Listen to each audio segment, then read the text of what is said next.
अस्सलाम वालेकुम नाज़रीन, कोस्तान न्यूज़ सां गॾु आहियां दिलकाज़ कास्केरी। ख़बर शामिल कंदा हलूं।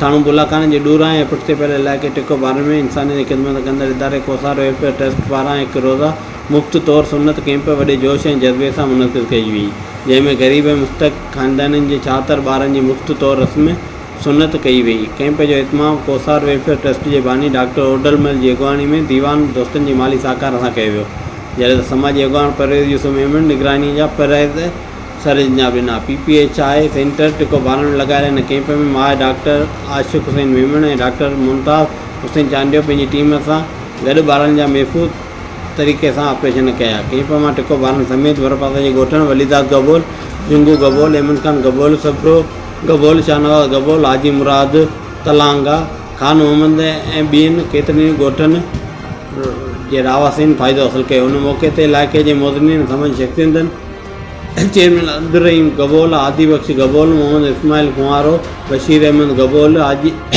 अली मोहम्मद गबोल, हाफ़िज़ सज्जाद मेमन, नुमार नूरुद्दीन कास्किली, अरसना लमानी, परवेज़ यूसुफ मेमन ऐं ॿियनि भरपूर साकार कंदे हिन इंसानियत दोस्त मिशन में हिसो वरितो। तक़रीब दौरान इलाइक़े वासियुनि कोसार वेलफेयर ट्रस्ट जी ख़िदमत खे साराहींदे चयो त मौजूदा महांगाई ऐं ॾुखी हालत में अहिड़ी फलाही कैंपूं ग़रीबनि माण्हुनि लाइ वॾे साकार बराबरि आहिनि। हिन चयो त सिंध में बलोचिस्तान जे सरहदी इलाइक़े ताईं पहुची मुफ़्त तिबी सहूलियतूं फ़राहम करणु वॾी इंसानी दोस्ती जो सबूत आहिनि। इलाइक़े वासियुनि वधीक चए तो कोसार वेलफेयर ट्रस्ट केतिरनि सालनि खां बिना कंहिं फ़र्क़ जे इंसानी ख़िदमत में मसरूफ़ अमल आहे, जंहिं सबबु ॾूरां इलाइक़नि जा माण्हू बि हाणे सिहत जहिड़ियुनि बुनियादी सहूलियतुनि खां फ़ाइदो वठी रहिया आहिनि। हिन हुकूमत ऐं ॿियनि समाजी इदारनि खां बि मुतालो कयो आहे त इन्हनि फलाही क़दमनि जी हौसला अफ़ज़ाई कई वञे, जीअं त ग़रीब माण्हू आवाम जी तकलीफ़ुनि घटिताई अची सघे।